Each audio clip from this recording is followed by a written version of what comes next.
Okay, so welcome back to this next video in which we are discussing calcium signaling. Okay, right. So in the previous video, what we discussed is the contractile machinery within smooth muscle cells. Okay, so we saw that smooth muscle cells have these structures called dense bodies dotted around their cytoplasm and also attached to their cell membranes. Okay, and these dense bodies have actin filaments attached to them, and we've discussed the structure of an actin filament. We've discussed how it consists of these two F-actin, two filamentous actin molecules, which are these polymers of actin monomers arranged into right-handed alpha helices, okay, that have been intertwined together. So you intertwine two of these F-actin molecules together to get an actin filament.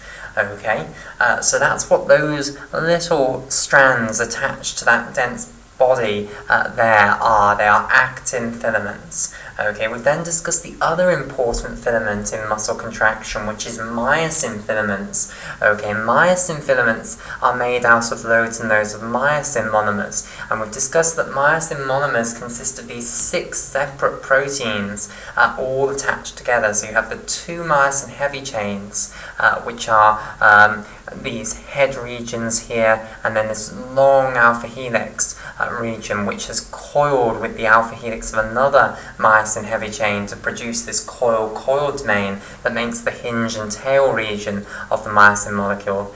And then attached to the 2 heads that you have, one of each of the myosin heavy chains, you then have 2 myosin light chains, a regulatory myosin light chain for each of the heads, okay, and an alkaline myosin light chain for each of the heads. And that overall makes our myosin monomer, and we said we're going to denote our myosin monomer, the full thing, the full 6 proteins, like this.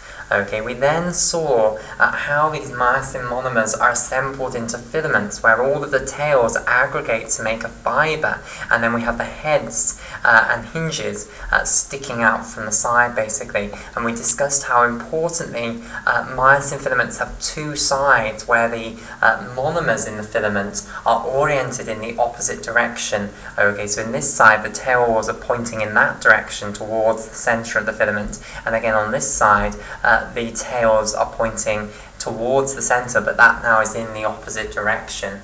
Okay, we discussed then that what you're going to do is you're going to put these myosin filaments in between actin filaments from different dense bodies here. Okay, so the myosin filaments will overlap with the actin filaments here in orange.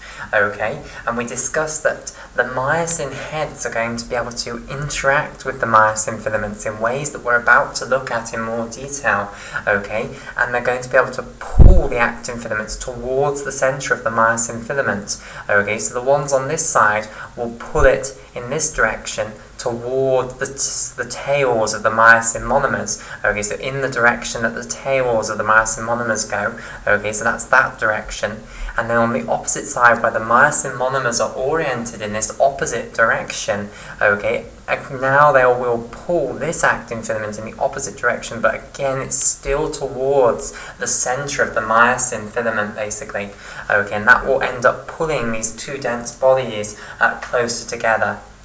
Okay, right, so that's the basic overview of how contraction is actually going to occur in these smooth muscle cells. Okay, right, so what we now want to look at is how calcium signals actually induce the beginning of contraction, and to do that we need to discuss what is normally stopping the onset of contraction. Why are these contractile machineries that we have within the smooth muscle cell not normally functioning? What is stopping them from functioning?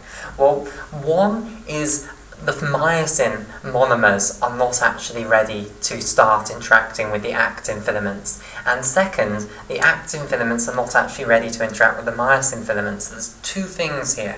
Okay, so the first one that I'm going to talk about is that in order to actually get the myosin monomers within the myosin filament to start interacting with actin monomers, okay, what you need to do is you need to phosphorylate the regulatory myosin light chain. Okay, so one of the things you need to do is phosphorylate the regulatory myosin light chain. Okay, so at present, myosin monomers are not actually ready to bind to actin monomers in the actin filament. So I should just say this. Actin monomers in actin filaments, okay, so these little actin proteins in the actin filaments, they contain binding sites that can bind to the head regions of myosin monomers that we know are sticking out from the side of the myosin filament, okay, and that's called the myosin binding site on the actin monomer, okay. However, the myosin head cannot actually bind to the myosin binding site on actin monomers until it has been activated to do so. And in order to activate it to do so, you have to phosphorylate the regulatory myosin light chains of the heads of the myosin heavy chains, and that activates the head of the myosin monomer so that it can now bind to the actin myosin binding site, basically. Okay, so we will discuss how, when a calcium signal occurs, we are going to get the phosphorylation of the regulatory myosin light chains actually occurring. Okay, so we'll come back to that, but at the moment that's one of the things that needs to happen, basically. We need to phosphorylate the regulatory myosin light chains on our myosin monomers in order to actually get them into a state where they can bind to the myosin binding site on the actin monomers of the actin filaments. Okay, right. The other thing that I said we needed to do is we actually need to get the actin filament ready to accept myosin filaments onto it, okay? So the myosin filament needs activating in order to actually get the myosin heads to be able to bind to the actin monomers, but also we need to make changes in the actin filament, okay? We need to get the myosin binding sites of the actin monomers in an actin filament actually ready to accept myosin onto them. And the reason that they are not ready at the moment, excuse me, to accept myosin heads into their myosin binding sites is because of a protein called tropomyosin. Okay, now I haven't talked about tropomyosin yet. Okay, now, tropomyosin is a protein that most people are aware of is important in skeletal and cardiac muscle. However, it often gets neglected hugely in smooth muscle. However, it is still present in smooth muscle, and it is still extremely important in smooth muscle. So let me tell you about the tropomyosin protein. So basically, the tropomyosin protein, its job is going to be to cover up the myosin binding sites on actin monomers, basically. Okay, so let's go back up to our picture of the actin filament here, okay, and let's put on some myosin binding sites onto our actin monomers. Okay, so these little sites that I'm colouring in red here on the actin monomers, these can represent the myosin binding sites of those actin monomers. Basically, tropomyosin is a protein that you can put in front of those myosin binding sites on the actin monomers and hence stop the myosin heads from being able to bind to those myosin binding sites on the actin monomers. Okay, so let me show this. So here now, we're going to stick a great big tropomyosin protein in front of these 7 actin monomers here, and that is in fact the number of actin monomers that tropomyosin can cover up the myosin binding sites of. Okay, so it is capable of covering up the myosin binding sites of 7 actin monomers. Okay, now I have to go over this quite a bit in this orange pen to actually get them to go. So there are the 7 actin monomers now covered up by this single tropomyosin protein.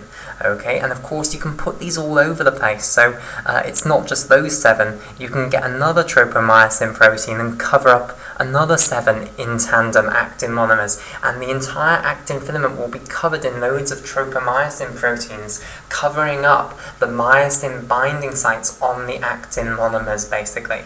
Now, what is it that holds the tropomyosin bound to the actin monomers like that?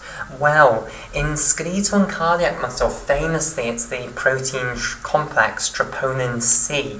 Okay. However, sorry, not troponin C, troponin more generally. Okay, troponin C is a specific part of the troponin complex. Okay, but That's in skeletal and cardiac muscle, and we'll come to that. However, in smooth muscle, it's not troponin that attaches the tropomyosin onto the actin filaments. Instead, it's a protein called calponin. So I'll go over the page and I'll show you calponin. Okay, so let me firstly just draw out these 7 actin monomers here, which are bound to each other and are in this actin filament. Okay, and these are the 7 which our tropomyosin protein is going to cover up. Okay, so here now is our tropomyosin protein, and it's in such a position that it is covering up the myosin binding sites of our 7 actin monomers there. So I'll colour in the 7 actin monomers in green here.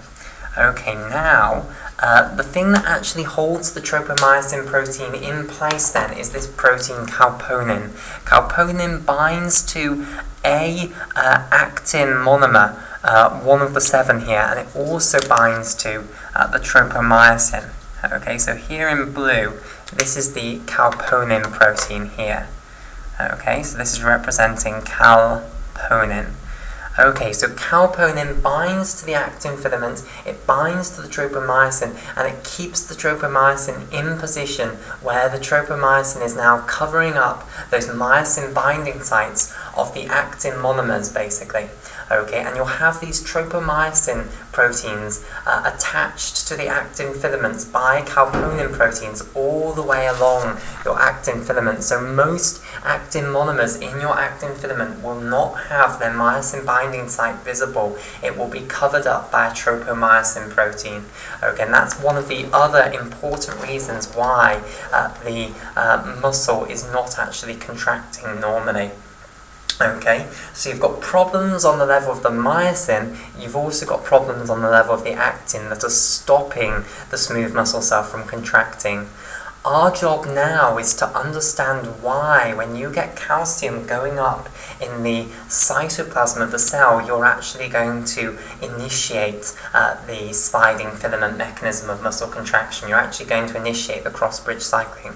So we need to look at how do you get the tropomyosin out of the way, and how do you phosphorylate the regulatory myosin light chain of the myosin monomers.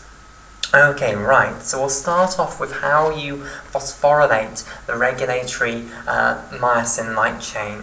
Okay, so basically, when calcium goes up globally in the cell, we have seen that one of the things that happens is that you get calcium calmodulin complexes formed. Okay, so when calcium goes up, what's also going to happen is calcium calmodulin complexes are going to go up. Okay, so you're going to get more calcium calmodulin complexes being formed in the cytoplasm of the cell.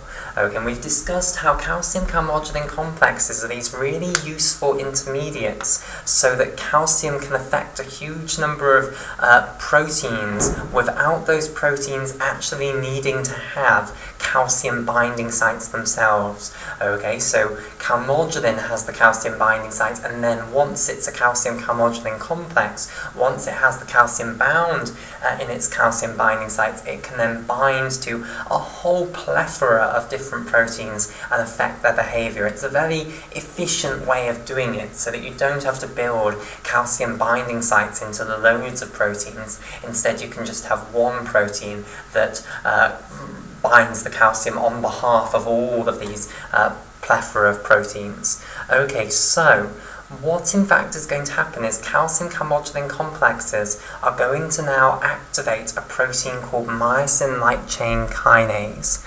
Okay, so I'll draw this here. And so I will represent myosin light chain kinase in the classical way of showing an enzyme.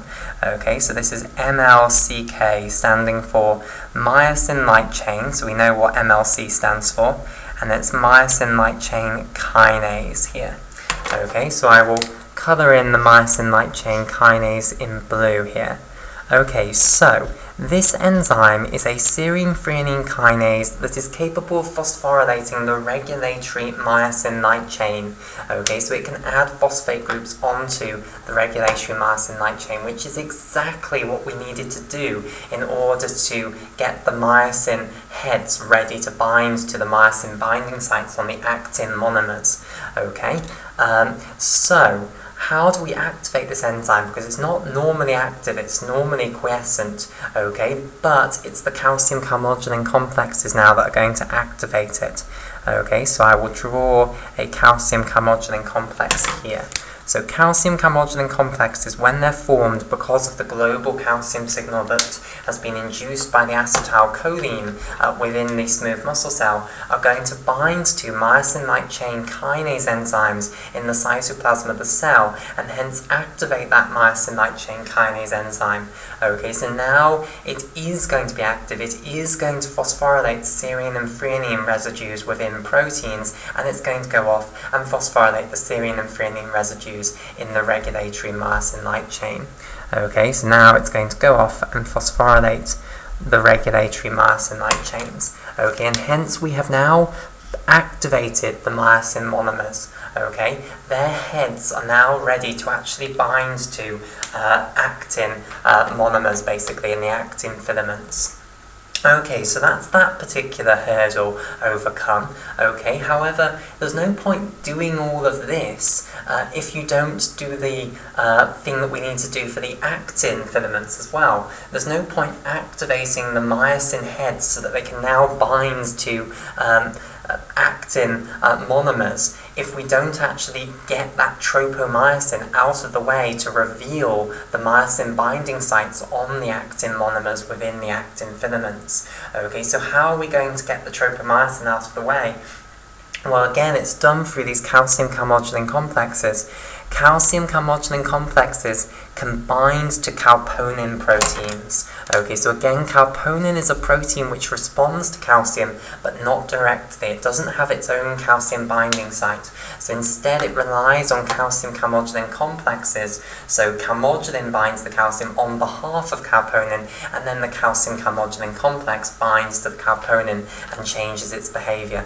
So calcium carbohydrate complexes are going to bind to calponin proteins, and what that triggers is a reorientation of the calponin protein, which reorients the tropomyosin. So the tropomyosin isn't going to cleave off the actin filament, but it moves basically, and it moves now so that it's not covering up the myosin binding sites on the actin monomers anymore. So the actin monomers now do have their myosin binding sites exposed basically, and now what can happen is the myosin heads of the myosin monomers in the myosin filaments can actually bind to the myosin binding sites of the actin monomers in the actin filaments, and contraction can begin.